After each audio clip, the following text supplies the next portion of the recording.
Mga minamahal na kapatid, sa araw na ito ipinagdiriwang natin ang kilang kapistahan ng pagtatampok sa banal na krus. Noong mga elementary at high school pa ako, isa sa mga tinatanong ng ibang sekta, maging hanggang sa ngayon ay ang tanong na ito, bakit kayong mga Katoliko ay nag-aatanda ng krus?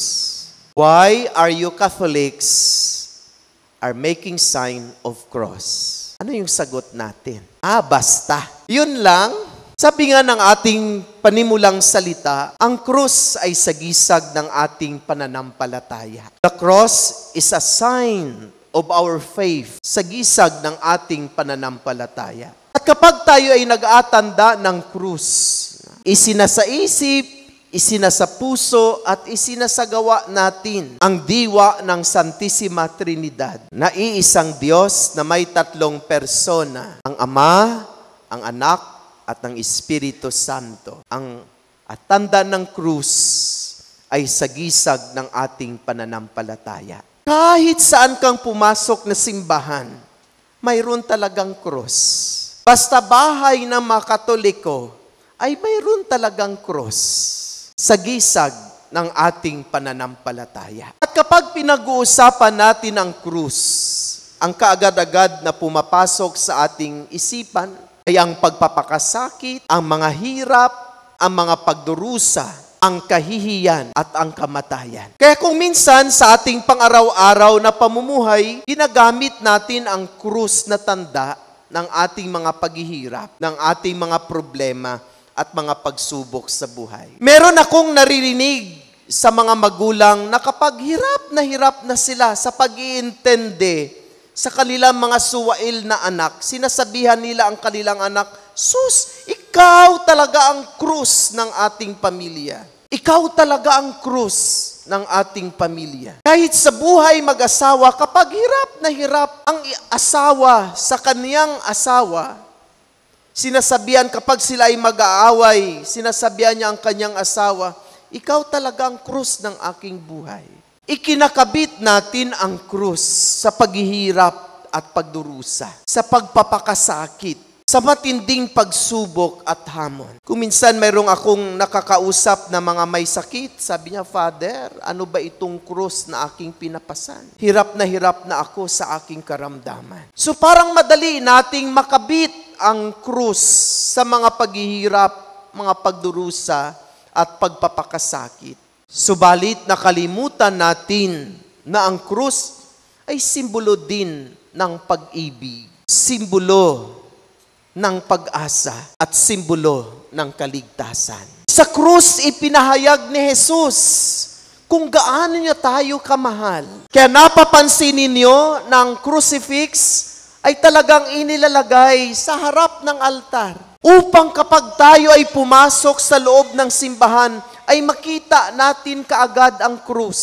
At sa tuwing makita natin kaagad ang krus, siya ang magpaalaala at para bagang nagsasabi sa atin, "Mahal na mahal kita. Lubos-lubos ang aking pag-ibig sa iyo. Kaya ako ay nag-sacrifice para sa iyo. Kaya inialay ko ang aking buhay dahil ikaw ay aking lubos na iniibig at minamahal." At sana sa tuwing makita natin ang krus, siya yung magpapalakas sa atin at magbibigay sa atin ng pag-asa. Yung masabi natin kaagad sa ating mga sarili, "Sus, itong krus, itong problema na aking dinadala, wala sa kamalingkingan ng kaniyang paghihirap na kaniyang dinusa." Kapag makita natin ang krus, siya sana yung magbibigay sa atin ng pag-asa.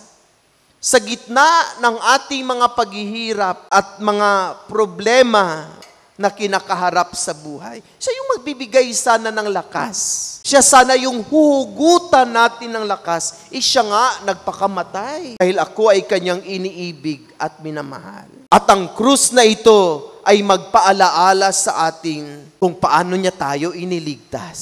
Ang pagliligtas niya sa atin ay hindi magic, kundi talagang pinagsakripisyuhan niya at pinag-alayan niya ng kanyang buong buhay upang maging ganap ang ating kaligtasan. Ibig sabihin, sa tuwing makita natin ang krus, maalaala natin sana ang dakilang pag-ibig ng Diyos sa atin. At sana ang krus din ang magikayat sa atin upang siya rin ay ating mahalin at ating iibigin. Mga minamahal na kapatid, tandaan po natin na ang tunay na pag-ibig ay naipapahayag lamang sa pamagitan ng pagsasakripisyo, pagtitiis at paghihirap. Ang pag-ibig na hindi handang magsakripisyo at mag-alay ng kanyang buong buhay ay hindi tapat at tunay na pag-ibig. Kaya kapag ako ay magkakasal, tinatanong ko yung aking kinakasal, lalong-lalo na ang lalaki. Tinatanong ko siya, sabi ko sa kanya, o handa ka bang magpakamatay sa iyong pakakasalan? Handa ka bang gawin ang lahat? Pagsakripisyo, paghihirap, pagtitiis, at pag-aalay ng iyong buhay para sa iyong magiging asawa. Minsan talagang ang tagal-tagal niyang sumagot. Siguro pinag-iisipan niya ng mabuti. Para bagang tinatanong niya ang kanyang sarili, hindi pala madali itong aking papasukin. At muli ko siyang tinatanong, hindi ko itutuloy ang kasal kapag hindi mo sasagutin ang aking tanong. O handa ka bang magpakamatay at magsakripisyo para sa kanya? Kuminsan napipilitan ng sagot, oo, Father. Pagkatapos ng mga 5 taon, nakasalubong ko sila.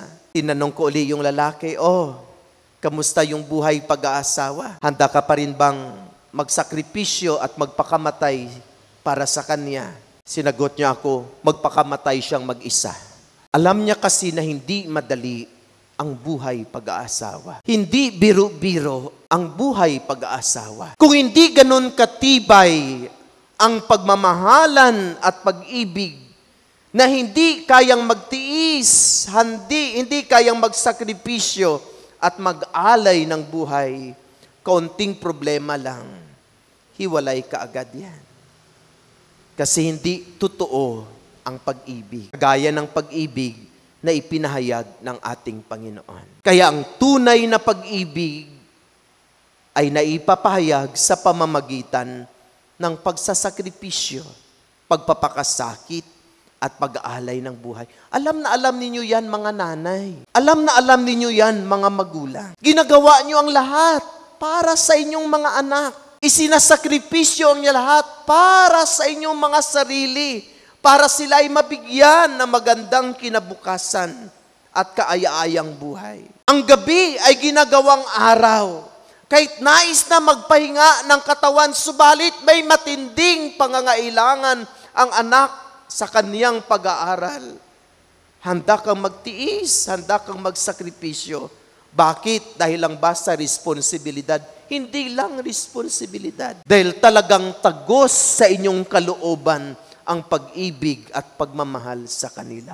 Kaya kahit sagot-sagutin kayo nila, kay kuminsan pabalang silang sumagot, kahit hindi man sila sumunod sa inyo, sa tuwing sila ay magkakasakit, gawin nyo pa rin ang paraan para ipagkaloob sa kanila ang kanilang kinakailangan upang sila ay iligtas sa kanilang karamdaman. Sana pinabayaan na lang yan para wala ka ng problema.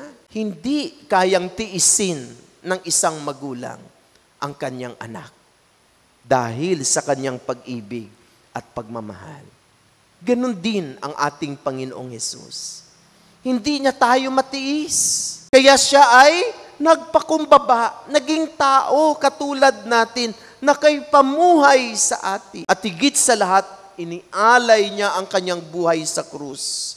Tanda ng kanyang pag-ibig at pagmamahal. At ang kanyang paanyaya na sana tayo ay sumunod sa kanya. Pero sabi niya, kung kayo ay susunod sa akin, kailangan limutin ang inyong mga sarili. Pasanin ang inyong krus araw-araw at sumunod sa akin. Carry your cross every day. Lahat naman tayo ay mayroong kanya-kanyang krus na pinapasan. Walang exempted. Kasi tayo ay nais sumunod sa Kanya.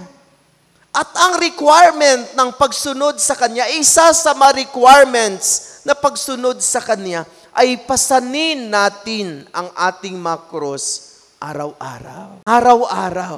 Mayroon tayong mga pasanin sa buhay. At paano natin pinapasan itong mga pasanin na ito? Ang iba sa atin ay kaagad sumusuko. Ang iba sa atin ay hindi makatiis. Ang iba sa atin ay hindi makapagtiyaga. Reklamo ng reklamo sa buhay. Bawat galaw na lang ay nagrereklamo sa Panginoon. Maraming tanong sa Diyos. Bakit binigay mo ito? Kinabukasan, bakit ito na naman? Ganun naman talaga ang magsunod sa Kanya. Pasanin ang krus araw-araw. At ang bawat isa sa atin ay mayroong kanya-kanyang pinapasan. Ang iba ay medyo magaan, ang iba medyo mabigat, ang iba ay talagang halos madapa na sa bigat. Subalit tayo ay pinaalalahanan na sa tuwing tayo ay nabibigatan sa pagpasan ng mga krus, ay huwag tayong mawala ng pag-asa. Kundi, lumapit tayo sa Kanya. Hingiin natin ang Kanyang tulong. Lord, parang hindi ko na kaya. Tulungan mo naman ako na pasanin itong aking krus. Parang hindi ko na kaya. Alam ko na ibinigay mo ito sa akin dahil alam mo na kaya ko, pero pakiwaray ko, hindi ko kaya. Kaya sa masandaling ito, tulungan mo naman ako, Panginoon, upang pasanin ang krus na ito sa pamamagitan ng ating malalim na panalangin sa Kanya. Iyak sa Kanya, Lord, hirap na ako. Tulungan mo ako sa pagpasan ng krus na ito. Huwag paputulan ang krus. Hingian lang ng tulong na pasanin ang krus na Kanyang ibinibigay sa atin. Naalaala ko tuloy ang kwento. Mayroong isang taong na pinapasan ng krus. Halos mga 3.5 kilometers. Sabi ng Panginoon sa kanya, pasanin mo itong krus. Pupunta po tayo doon sa kabilang ibayo. Sinimulan na niya ang pagpasan ng krus. Mga after 500 kilometers, mga 500 meters, sabi niya, Lord, parang hindi ko na kaya itong pinapasan mo sa akin. Pwede bang putulan mo? Alam mo naman ang Panginoon, masunurin at mapagbigay. Pinutulan niya ng 1 foot, 12 inches. Pagputol, pinapasan niya uli, naglakad siya. After 1 kilometer, reklamo na uli siya, Lord, nabibigatan na uli ako, sobrang bigat na uli. Pwede mo bang putulan uli itong aking krus? Pinutulan uli ng Panginoon. Binuhat niya uli, pinasan niya, naglakad siya uli. Hanggang 1 uling kilometro, reklamo na uli siya. Sabi niya, Lord, hindi ko na kaya. Pwede bang putulan mo uli? Pinutulan uli ng Panginoon. Pinasan uli ng tao, naglakad, hanggang naabot niya ang pampang ng ilog. Nakita niya sa kabilang ibayo ang napakagandang lugar. Masasaya ang mga tao. Parang piyesta. Mayroong handaan. Sariwa ang hangin. Napakaganda ng lugar. Tinanong niya ang Panginoon, Lord, diyan ba tayo pupunta? Sabi ng Panginoon, Upo, diyan tayo pupunta. Wala pong tulay. Paano po tayo makatawid? Sabi niya, yung krus mo na aking ipinapasan sa iyo ay gawin mong tulay. Nung inilagay niya na ang krus, hindi na magkasya ang krus dahil pinutulan ng 3 beses. Kaya nga, hindi siya nakarating doon. Ganun naman talaga. Kapag hindi tayo marunong magtiis at magsakripisyo, ay hindi natin naaabot ang ating mga pangarap. Katulad ng isang estudyante, kapag hindi siya mag-aaral ng mabuti, magsakripisyo, magtiis sa kanyang pag-aaral, ay hindi niya marating ang kanyang pangarap. Katulad din sa ating mga buhay, ating mga pangarap, kapag hindi tayo magsakripisyo, maghirap at magtiis sa ating pinapangarap, ay hindi natin maabot ang ating pangarap. Dahil ang sikreto upang makamtan natin ang ganap na kaligtasan ay ang pagpapasan ng krus na nagdudulot ng tunay na pag-ibig naghatid ng pag-asa at nagkaloob ng ganap na kaligtasan. Naway sa pamagitan ng banal na misang ito, parangalan natin ang krus ni Jesus. Dahil sa krus ay ipinahayag niya ang kanyang pag-ibig. Binigyan niya tayo ng pag-asa at ipinahayag niya sa atin ang ating kaligtasan. Yan po ang rason kung bakit tayo nag-aatanda ng krus. Nag-aatanda tayo ng krus dahil inaalaala natin na tayo ay mahal ng Diyos, Ama, Anak, at Espiritu Santo. Amen.